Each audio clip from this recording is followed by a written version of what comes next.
صوت الموت الهادئ. شخيرك ليس مجرد إزعاج، بل انتحار بطيء. كيف يقتل الأكسجين في دمك وأنت نائم؟ تظن أنك نائم بعمق؟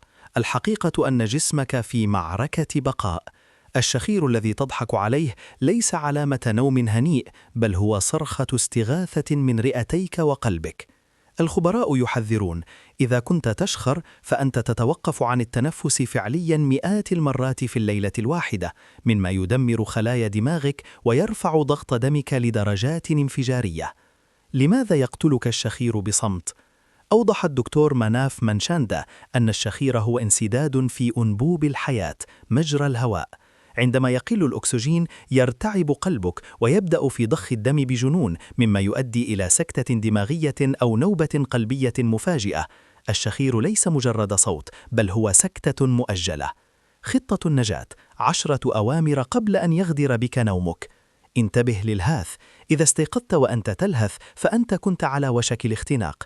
الوزن القاتل: الدهون حول رقبتك هي مشنقة تخنقك ليلاً.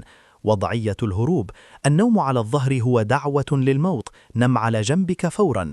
المنومات الفاشلة: تظن أنها تريحك، هي ترخي عضلات حلقك لتخنقك أكثر.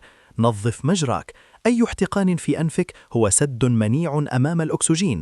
الترطيب الإجباري: جفاف حلقك يجعل إفرازاتك كالغير، يغلق مجرى التنفس.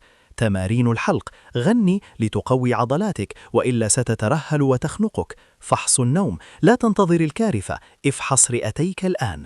قصة طريفة من الواقع: واحد كان شخيره زلزال لدرجة أن الجيران اشتكوا من أعمال هدم بالليل. مرته سجلته الصوت وشغلته للصبح. من كثر الرعب افتكر أن فيه ديناصورا كان في الغرفة.